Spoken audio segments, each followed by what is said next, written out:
মানুষের জীবনে সর্বাধিক দুর্ভাগ্যের কথা হলো তার উপর আল্লাহর গজব বা ক্রোধ নেমে আসা।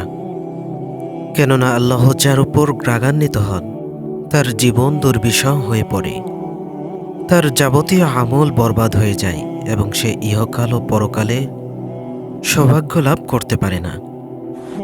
মহান আল্লাহ তাআলা অতীতে বিভিন্ন জাতির উপর রাগান্বিত হয়েছেন যখন তারা শিরকে লিপ্ত হয়েছে এবং পাথর, বৃক্ষ এবং জড়বস্তুকে তার সমকক্ষ বানিয়েছে এবং এগুলোর পূজা শুরু করে দিয়েছে। আল্লাহর ক্রোধ নেমে আসার কয়েকটি কারণ উল্লেখ হয়েছে। এক, অসংযত এবং বিচ্ছেদমূলক কথাবার্তা বলা। এই কারণে আল্লাহর ক্রোধ নেমে আসে। হযরত আবু হুরায়রা রাদিয়াল্লাহু আনহু থেকে বর্ণিত, নবী সাল্লাল্লাহু আলাইহি সাল্লাম বলেছেন, নিশ্চয় বান্দা যখন আল্লাহর সন্তুষ্টির কোনো কথা বলে অথচ সে কথা সম্পর্কে তার চেতনাই নেই, কিন্তু এ কথার দ্বারা আল্লাহ তার মর্যাদা বৃদ্ধি করে দেন। আবার বান্দা যখন আল্লাহর অসন্তুষ্টির কথা বলে ফেলে যার পরিণতি সম্পর্কে তার কোনো ধারণা নেই, অথচ সে কথার কারণে সে জাহান্নামে লিপ্ত হবে। দুই, পিতামাতা অসন্তুষ্ট হলে। পিতামাতাকে দুঃখ দিলে বা ব্যথা দিলে মহান আল্লাহ তাআলা অসন্তুষ্ট হন। আল্লাহ রাসূল সাল্লাল্লাহু আলাইহি সাল্লাম হাদিসে ইরশাদ করেন, পিতামাতার সন্তুষ্টির মধ্যে আল্লাহর সন্তুষ্টি, আর পিতামাতার অসন্তুষ্টির মধ্যে আল্লাহ তাআলার অসন্তুষ্টি। তিন, কোনো মুমিন ব্যক্তিকে অন্যায়ভাবে হত্যা করা, তার উপর আল্লাহ তাআলার ক্রোধ নেমে আসে। আল্লাহ সুবহানাল্লাহু তাআলা বলেন, কেউ ইচ্ছাকৃতভাবে কোনো মুমিনকে হত্যা করলে তার শাস্তি জাহান্নাম, সেখানে সে স্থায়ী হবে এবং আল্লাহ তার প্রতি রুষ্ট হবেন, তাকে লানত করবেন এবং তার জন্য মহাশাস্তি প্রস্তুত রাখবেন। সূরা নিসা আয়াত নম্বর 93। 4 নম্বরে মুরতাদ হওয়া বা দিন থেকে বিমুখ হওয়া। এর ফলে আল্লাহ সুবহানাল্লাহু তাআলা অনেকটা রাগান্বিত হয়ে যান। পবিত্র কোরআনুল কারিমে সূরা নাহলের 107 নম্বর আয়াতে আল্লাহ সুবহানাল্লাহু তাআলা ইরশাদ করেন, কেউ ঈমান আনার পরে আল্লাহ তাআলাকে অস্বীকার করলে এবং কুফরির জন্য হৃদয় উন্মুক্ত রাখলে তার উপর আপতিত হবে আল্লাহর ক্রোধ এবং তার জন্য আছে মহাশাস্তি। তবে তার জন্য নয় যাকে কুফরির জন্য বাধ্য করা হয় কিন্তু তার অন্তর ঈমানে অবিচলিত। 5 নম্বরে কুফরি করা বা নবীদেরকে হত্যা করা। এই পাপ আল্লাহ তাআলার ক্রোধ নেমে আসার অন্যতম কারণ। বনী ইসরাইল আল্লাহ তাআলার ক্রোধপ্রাপ্ত অন্যতম জাতি। তাদের ব্যাপারে বলা হয়েছে তারা লাঞ্ছনা এবং দরিদ্রগ্রস্ত হল, আর তারা আল্লাহর ক্রোধে পাত্র হল।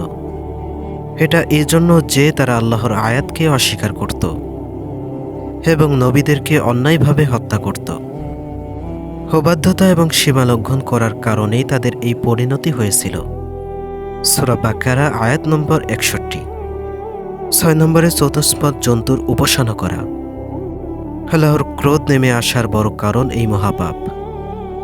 পবিত্র কোরআনুল কারিমে সূরা আরাফের 152 নম্বর আয়াতে আল্লাহ সুবহানাল্লাহু তাআলা ইরশাদ করেন, যারা গোবৎসকে উপাস্য রূপেই গ্রহণ করেছে পার্থিব জীবনে তাদের উপর তাদের রবের ক্রোধ এবং লাঞ্ছনা আপতিত হবেই, আর এভাবেই আমি মিথ্যা রচনকারীদের প্রতিফল দিয়ে থাকি।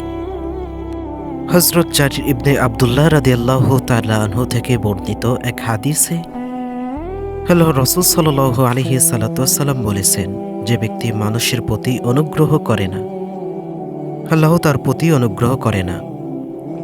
রাসূল সাল্লাল্লাহু আলাইহি সাল্লাম অপর হাদিসে বলেছেন, আল্লাহ তাআলা দয়ালুদের প্রতি দয়া করেন। তোমরা জমিনে যারা বসবাস করেছো তাদের প্রতি দয়া করো, তাহলে যিনি আসমানে আছেন তিনি তোমাদের প্রতি দয়া করবেন। উল্লেখিত হাদিস দুইটির আলোকে মুহাদ্দিসরা বলেন, যে ব্যক্তি মানুষের প্রতি অনুগ্রহ করে না আল্লাহ তার প্রতি অনুগ্রহ করে না। বিপরীতে যে ব্যক্তি মানুষের প্রতি অনুগ্রহ করে আল্লাহ তার প্রতি অনুগ্রহ করেন। জীবজন্তু ও পশু পাখির প্রতি অনুগ্রহ। মানুষের অনুগ্রহ লাভের যোগ্য কেবল মানুষই নয়, বরং বন্য গৃহপালিত প্রাণী এবং পশু পাখি সব। তাদের প্রতিও দয়াশীল আচরণ করতে হবে। একাধিক হাদিসে এসেছে, একজন দেহ পরাসীন বিড়ালকে পানি পান করিয়ে ক্ষমা লাভ করে এবং সে জান্নাতে প্রবেশ করে। অন্যদিকে এক নারীকে শুধু এই কারণেই শাস্তি দেওয়া হবে যে সে একটি বিড়ালকে বেঁধে রেখেছিল, বিড়ালটিকে খাবার দানা পানি দেয়নি, খাবার তাকে ছেড়েও দেয়নি যে জমিন থেকে কুড়িয়ে খাবার খাবে। ফলে বিড়ালটি অবস্থায় মারা যায়। স্রষ্টার অবাধ্য হয়ে সৃষ্টির প্রতি দয়া নয়। মহান আল্লাহ তাআলা তার সৃষ্টির প্রতি দয়া করতে বলেছেন, তাদের অনুগ্রহ ও মায়ায় আবদ্ধ করতে বলেছেন। তবে তা অবশ্যই আল্লাহর অনুগত্যের শর্তাধীন হতে হবে। আল্লাহর অবাধ্য হয়ে কারোর প্রতি ভালোবাসা ও অনুগ্রহ প্রকাশ শরীয়তসম্মত নয়।